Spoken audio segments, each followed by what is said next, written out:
Hello everyone, welcome to Mod House Gaming. I'm your host Andrew, and today we're going to do another Learn How for Blood Bowl. And we're going to learn about how to throw other players and kick them. So, when you want to do a throw teammate action or a kick teammate action, you got to follow a lot of steps that we kind of followed in the passing video. So if you want to learn more about passing and stuff, you go check that out. It's very similar to this video.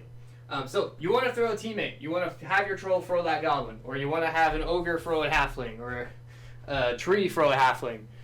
You want an ogre kick those gnoblars around. Throw a teammate and kick teammate use the exact same rules. So we're going to use this video as both for the example. So in the example, we have a giant troll here. We're going to turn him that way so it's easier for you to see. Giant troll. Boom. Little gobbo. Boom. Lineman and lineman. So throw teammate. Once per turn, instead of performing a pass action, a player on the active team with throw teammate can attempt to throw a teammate with the trait right stuff. So if you want to throw a teammate, you got to check on your team draft list to see if they have the trait right stuff. If they don't have right stuff, they cannot be thrown by someone that has throw teammate, okay? Or kick teammate. That goes for both.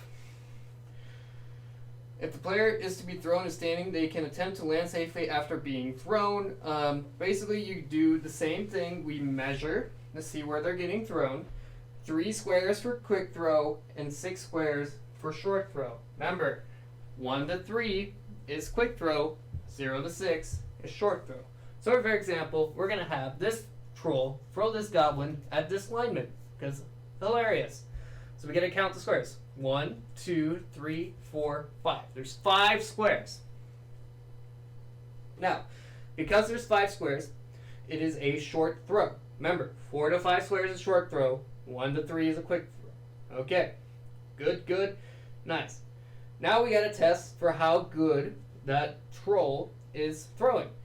I think a troll is on a 5-up for his passing ability. I will check for you right now.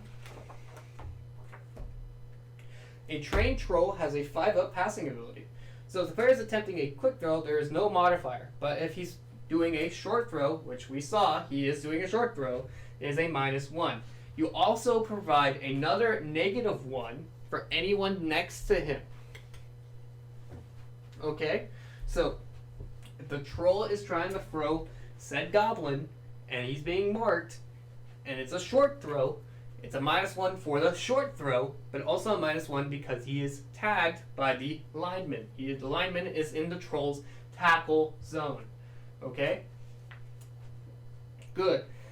If the pass ability is passed or is a natural 6, the throw is superb. After scattering, the thrown player will find it easier to land. So no matter what, even on a 6, the thrown player is always going to scatter. So if you wanted to hit that lineman, you wouldn't target the lineman. You probably target the square like here or next to him, right? So remember, you're always scattering your guy. Now, if it's a successful if the passability test is failed, let's say you got a 3, it's still successful. After scattering, the thrown player will find it harder to land. So even if you fail your passability test, you still throw the guy. All right? However, if you make a 1, the pass is considered a fumble. It's a fumble throw. Just like when we were doing passing, it's a fumbled throw on a 1. Natural 1. Now, it's a terrible throw if your modifiers go down to 1. For example, we have -2 on this troll, and we need to get a 5 or higher for it to work. So, if we rolled a 2 or a 3, right, it would not work because now we're going down 1 to 1. Now it's a terrible throw. The thrown player will deviate from the square occupied by the player performing the throw action. So you deviate, D8, D6, right, the goblin's picked up on top of him, D8 to 6, right, we're going to go square 7, 1, and we throw him here onto the lineman. Let's say it's 6. You just throw him next to him. It's basically you drop him like it's a ball. You scatter him just like it's a ball, okay? Remember, you have to be in an adjacent square to be thrown. Probably should have mentioned that earlier. The goblin has to be in an adjacent square of the troll to be thrown, okay? So make sure you're in an adjacent square before you activate whatever big guy is throwing, okay? Cool.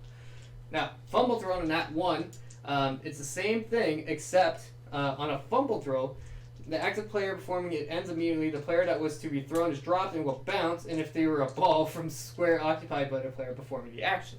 So you throw him straight at the ground, it goes boom, and then he bounces, boom again, and he is considered a crash landing. Alright, and we'll get to how landing works right now. So, let's say he successfully threw it and scattered, and he's over there. It was a superb throw. Okay, he rolled a natural 6. If the throw was a superb throw, there is no modifiers to landing. You make an agility test for the goblin that was thrown to land safely. If you land safely, you're fine. However, if the test is failed, you fall over as if you were punched. Okay, like you fall over, boom, he down. Then you make an armor roll to see how hurt he is. Okay, if you break armor, do all the casualty stuff just like we did in the block video. Now, this however, does not cause a turnover. If you throw a player and he falls over and even dies, there is no turnover. The only time a thrown player dying can cause a turnover is if the thrown player had the ball and dropped the ball because he was thrown and fell over from landing. Okay? Does that make sense? No turnover is caused if he doesn't have the ball and is thrown by a troll. But if he does have the ball, a turnover is caused because he fell over. But if he lands fine, he lands fine. Cool. Now, let's say he lands in an occupied square. The player occupying the square is knocked down and an armor roll and possible injury rolls made against him. The player will bounce and fall over upon landing. So basically, you knock someone out. You do a both down result. Boom, boom. And there is, again, no turnover. They would both be knocked out. That makes sense. Okay, this also includes friendly players. Okay, if you throw it at a friendly player, they are also knocked down. So be careful of where you're throwing. Okay. Now, let's say it's a crash landing. Thrown player prone or stunned had lost their tackle zone before they were thrown. They cannot attempt to land safely. Remember that crash landing we talked about. The player will automatically fall over after bouncing and an armor roll and possibly injury roll is made against them. Remember when we talked about, he just gets thrown straight down and he bounces? Yeah, no, he gets a casualty roll again, just to make sure he is down and out for the count. Cool. Now let's say they threw the goblin too far and he lands in the crowd. Should the thrown player scatter off the pitch, they will land in the ground. The player is immediately removed from play and placed in a team dugout. Landing ground is very dangerous as Blood fans notoriously violent. So you follow the injured by the crowd on page 61 to see what happens to him. Alright, that's where armored and injury rolls are. Now if he's stunty, you follow the stunty injury table also found on page 60. So we would do that for the goblins. Remember, injury by the crowd. If a player is stunned, they are placed in a reserve box. If a player is knocked out, they are placed in a knockout box. They are placed they're placed in the casualty box, and they still go up. Okay?